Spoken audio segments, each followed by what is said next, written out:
Y el siguiente ponente tampoco necesita presentación, lo conocéis todos, es Daniel Pozancer. Él también, como en el caso de Juan, acaba recientemente de dejar la actividad asistencial, pero no ha dejado su actividad investigadora, que ha sido muy amplia y por todos conocida durante estos años, y la mantiene, aunque cambiando de centro. Ahora está adscrito a la Fundación de la Lluita contra las Infeccions, si no lo he dicho mal, porque ha cambiado el nombre, ya no es la SIDA. Han ampliado, como también aquí ampliamos los temas de los que vamos hablando. Así que, sin más, Dani nos va a contar lo mejor del año en VIH, en clínica de VIH. Gracias a la organización por invitarme un año más prácticamente a cerrar el Congreso con esta última charla. Estos son mis conflictos de interés. En estos minutos lo que voy a hacer es comentar brevemente 7 artículos publicados en revistas de alto factor de impacto como New England, Lancet, Lancet HIV y Clinical Infectious Diseases. El primero es el estudio africano NADIA, que al igual que otros estudios africanos recientes como el ADVANCE o el NAMSAL, tienen también datos interesantes para nosotros. Ya el año pasado comenté en esta misma sesión los datos presentados a las 48 semanas y publicados en el New England, y ahora voy a comentar los publicados en Lancet HIV a las 96 semanas. Este es un ensayo clínico randomizado abierto de no inferioridad en que se hace una doble comparación dolutegravir frente a darunavir y acetate frente a tenofovir en pacientes que están fallando a una primera pauta con un no análogo de nucleócido más TDF más 3TC o FTC. El endpoint principal es la carga viral por debajo de 400 copias a la semana 48.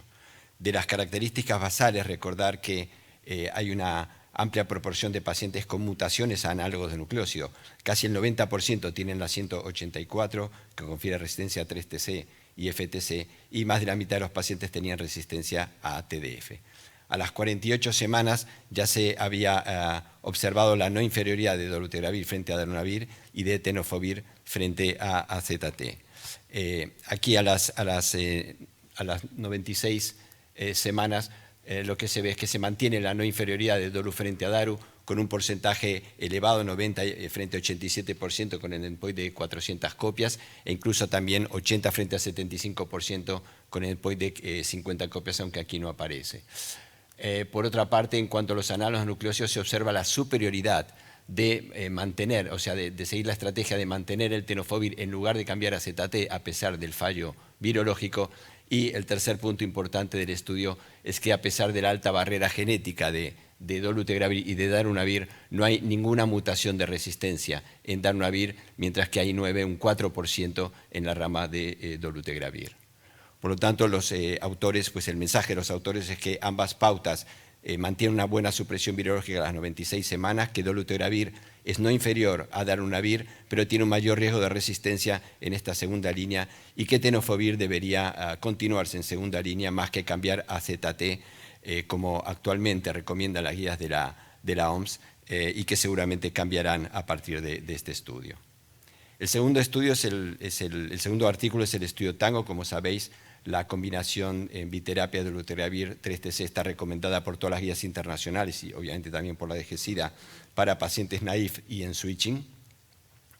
En los datos para recomendarlo en switching vienen fundamentalmente de 2 grandes estudios internacionales, en TANGO y el SALSA, y también con una aportación importante de un estudio multicéntrico español, el estudio DOLAM, que muchos participamos, estaba liderado por Esteban Martínez. En este caso se presentan o se publican los datos a 96 y 144 semanas del estudio TANGO. Yo lo traigo porque creo que es muy importante el disponer de datos a largo plazo de nuevas pautas de tratamiento, sobre todo en este caso, que es una pauta que ha cambiado, al menos en parte, el paradigma del tratamiento antirretroviral tal como lo habíamos conocido durante las primeras 2 décadas. Este es un estudio randomizado, abierto de no inferioridad, en el que tiene la particularidad que no pasaba ni en el SALSA ni en el DOLAM, de que los pacientes todos venían de una pauta basadas en TAF, y se continuaban con esa misma pauta o se cambiaban a dolutegravir 3TC.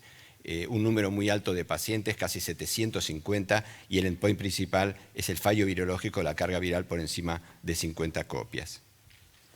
En cuanto a las características basales, simplemente destacar que la mayoría eran hombres blancos con buenos CD4, pero sobre todo destacar, por ejemplo, por el tema de los cambios lipídicos, que 2/3 de los pacientes venían de una pauta con TAF, FTC, elvitegravir y cobicistat.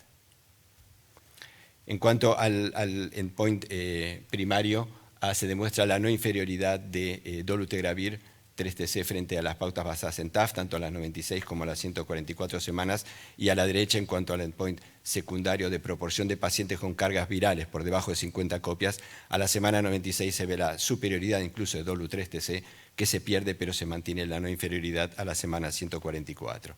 Y en cuanto a la tolerabilidad, son muy poquitos los pacientes que tienen que suspender la pauta a lo largo de estos 3 años. Es lógico en las ramas de TAF que ya lo venían tolerando, pero es interesante en la rama de dolu 3TC. Y en la gráfica de abajo, en cuanto al perfil lipídico, hay cambios favorables a dolu 3TC, tanto en colesterol total, LDL y triglicéridos. Podría ser en parte que tenga que ver con el quitar TAF, pero probablemente tenga bastante más que ver con el tema de mantener cobicistat, en mi opinión.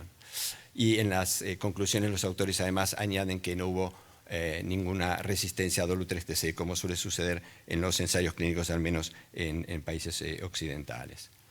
El tercer artículo es un artículo con un nuevo fármaco, una nueva familia, los inhibidores de la cápside, el lenacapavir, que despierta mucha expectación, primero porque, como explicó Pepe, pues la cápside es una parte fundamental del ciclo replicativo del virus, y además por su forma de administración. En este caso el estudio es en pacientes multitratados con multiresistencias, el estudio Capella, que ha dado pie a que la EMA apruebe ya con esta indicación este fármaco. Es un estudio relativamente pequeño porque para ver diferencias entre el fármaco y placebo en cuanto a reducción de carga viral en los primeros 15 días no hace falta tener mucho número, como es lógico. Es un estudio que tiene una parte randomizada y otra no randomizada para añadir un número de pacientes. Entonces, el endpoint principal es a los 15 días se intenta ver la reducción en la carga viral comparando el tratamiento que fallaba más placebo frente al tratamiento que fallaba más lenacapavir oral, es decir, que de alguna forma se está evaluando la capacidad de reducción en este contexto de la carga viral con monoterapia funcional con lenacapavir. Y a partir de ahí, pues en todas las ramas lo que se hace es dar el mejor tratamiento posible, lo que se llama Optimized Background Therapy, asociado al lenacapavir subcutáneo 2 veces al año, lo cual es uno de los, podéis imaginar, uno de los principales atractivos de este fármaco, yo diría revolucionario. En cuanto a los resultados en el endpoint principal de reducción de carga viral a los 15 días, está clara la diferencia, hay una bajada de más de 2 logaritmos en la rama del lenacapavir. También hay una proporción importante de pacientes que, a pesar del contexto difícil, digamos, de tratamiento por la situación de los pacientes, resistencia, etcétera, que consiguen llegar a unas cargas virales por debajo de 50 copias y también una buena subida de CD4. La tolerabilidad es muy buena, no hay ningún caso de discontinuación por efectos adversos y además de concluir que el lenacapavir consigue una mayor reducción de la carga viral comparada con placebo en esos primeros 15 días, ellos en las discusiones hacen varios comentarios interesantes. El primero es que a las 25 semanas hay una reducción de más de 2,5 logaritmos con lenacapavir, lo cual en estudios de la literatura se ha visto que se asocia a una reducción en la progresión a SIDA o muerte, y lo mismo pasa con el aumento de CD4 que se observa en el estudio. Y por último también recalcan que eran pacientes con pocas opciones de tratamiento, de hecho casi un 20% no tenían fármacos completamente activos en el OBT, incluso había resistencia a ibalizumab o a fostemsavir. El cuarto ensayo clínico es de PrEP con cabotegravir intramuscular, administrado cada 8 semanas, es decir, 6 veces al año. Es el HPTN 084, como sabéis ya se había publicado el año pasado el 083, en hombres que tenían sexo con hombres, donde se había visto la superioridad de cabotegravir frente a TDF-FTC oral administrado diario, y en este caso es un estudio randomizado, doble ciego de superioridad, realizado en África subsahariana en mujeres en riesgo de infección por VIH, haciendo la misma comparación en un número muy alto de participantes, más de 3.200, y con los endpoints primarios de incidencia de infección por VIH en la población por intención de tratar y de eventos adversos clínicos o de laboratorios grado 2 o mayor. En la parte superior de la diapositiva se ve el esquema de tratamiento, pero lo que es realmente muy interesante es ver que hay una reducción de casi un 90% en la incidencia de casos de infección por VIH en la rama de cabotegravir comparando con TDF-FTC 4 frente a 36. Y probablemente la gran diferencia sobre todo se basa en un tema de adherencia. De hecho, casi todas las mujeres que fallaron a TDF-FTC no habían tenido una buena adherencia. Y en las 4 que fallan a cabotegravir, una ya estaba infectada en el basal. En 2 casos no había concentraciones cuantificables del fármaco porque no habían recibido las inyecciones, y en el 4 se había retrasado semanas y por lo tanto también tenía bajas concentraciones. A diferencia del 083, que hubo algunos casos de resistencia a cabotegravir, lo cual ha dado y sigue dando bastante que hablar, en este estudio no hubo ni un caso de resistencia al fármaco. Y por último, pues una buena seguridad, incluso en mujeres, en el grupo de mujeres que se embarazaron durante el estudio. Por lo tanto, nuevo estudio que ve la superioridad de cabotegravir frente a TDF-FTC en prevenir la infección por VIH, en este caso en mujeres, y esperemos que a partir de estos 2 grandes estudios, en no mucho tiempo, pues se puedan disponer en países pobres de cabotegravir en la práctica diaria para prevenir la infección por VIH. Dejamos atrás los fármacos, los ensayos con fármacos antirretrovirales, pasamos a otros temas. El primero es la prevención de cáncer anal en población con lesiones de alto grado. Este es un estudio multicéntrico americano, el estudio ANCHOR, liderado por Joel Palevsky, una de las personas con más prestigio en el tema, que tuvimos la suerte de tenerlo hace un par de días aquí explicándonos. Me ha hecho un poco de spoiler del estudio. Yo le voy a explicar un poco mejor, bueno, mejor no, pero en castellano. Es un estudio fase 3, randomizado y abierto, donde participan personas, el 80% eran hombres y el 20% restante eran mujeres o personas transgénero, infectadas por VIH con 35 años o más y con HSIL, o sea, lesiones de alto grado, confirmadas por biopsia. Y se randomizaban una vez estratificados por CD4 y por el tamaño de las lesiones, a recibir un tratamiento, el tratamiento que el médico consideraba adecuado, o monitorización activa sin tratamiento.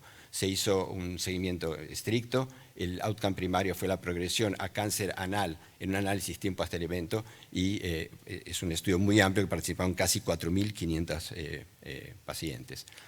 La mayoría de pacientes se trató con ablación por electrocauterización. A pesar del tratamiento, hubo 9 pacientes con cáncer anal, pero frente a 21 en la rama sin tratamiento, lo cual es una reducción de más del 50%, y mirado como incidencia acumulada de progresión, 0,9 frente a un 8%.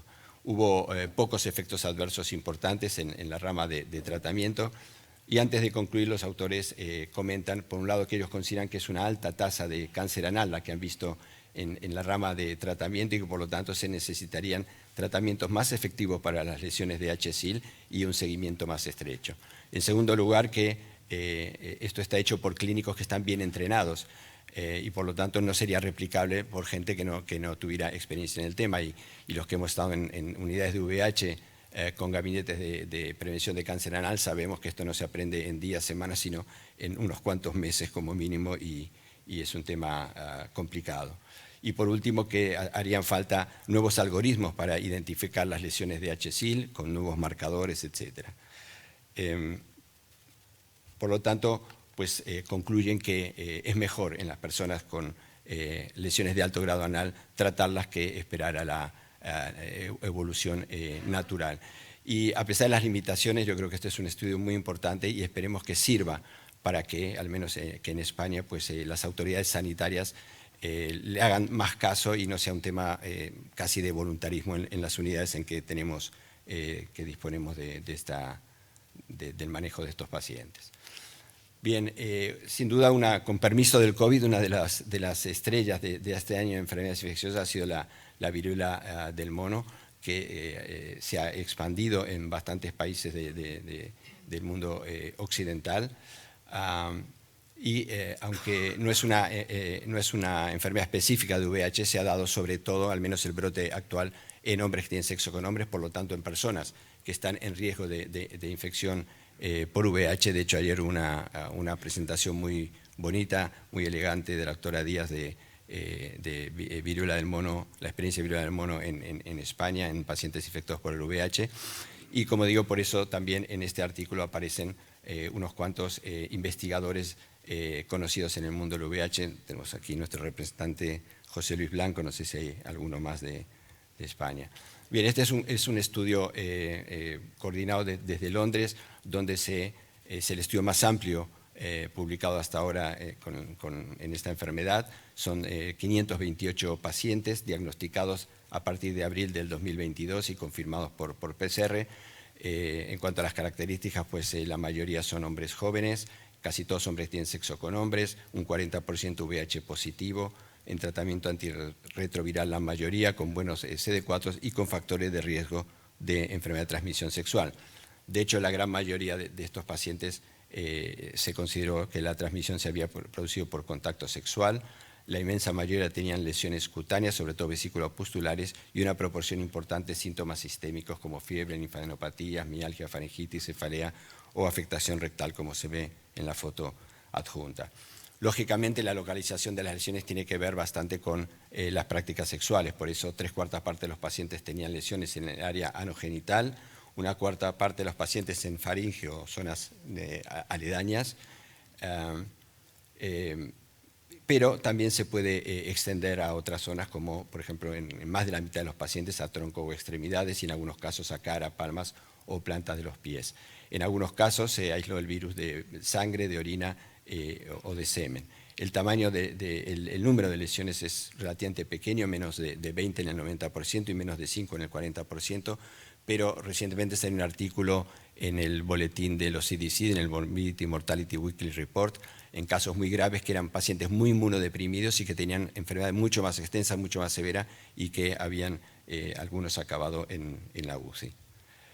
No quiero dejar de mencionar, no tengo tiempo de comentar más, pero quiero dejar de mencionar 2 artículos muy interesantes, multicéntricos españoles, publicados en Lancet y en British Journal of Dermatology.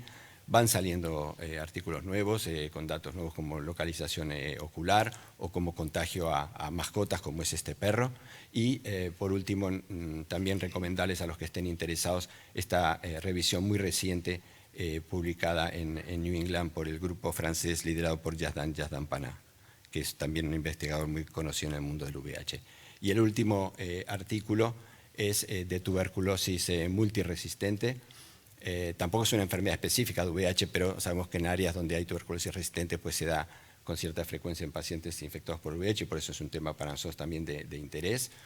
En este artículo los autores empiezan diciendo en la introducción que hubo casi 160.000 casos de tuberculosis resistente a rifampicina reportados en 2020 y una parte importante de ellos con resistencia a otros fármacos nuevos.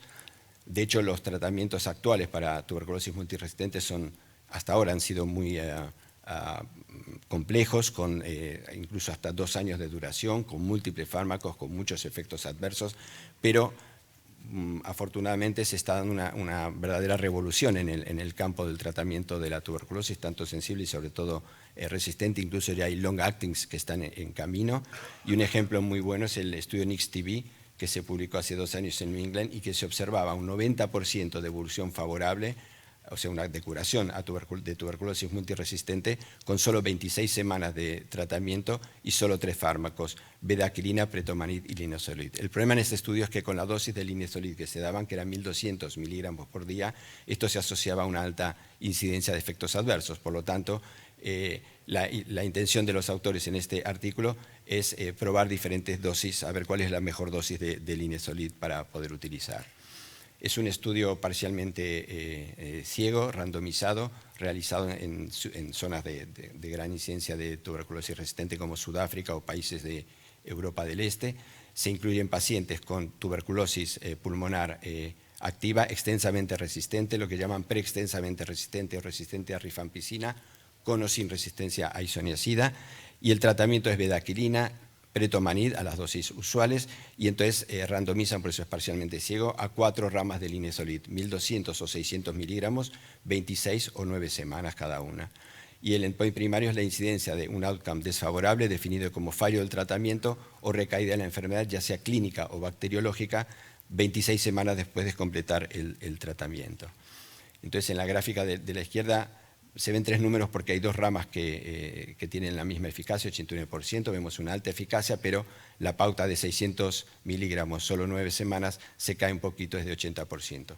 Y de la derecha vemos la tolerabilidad, la necesidad de suspender o de reducir las dosis del Linezolid son mucho más bajas, mucho menores en las dosis bajas del Linezolid, de 600 miligramos, 13% frente a 30 o 51% en las dosis altas de Linezolid. Por lo tanto, los autores concluyen que tienen una buena eficacia con esta pauta triple y que la mejor ratio riesgo-beneficio es la que utiliza Linezolid a dosis de 600 miligramos durante 26 semanas y sería la dosis a utilizar en esta pauta triple. Con esto termino. Muchas gracias.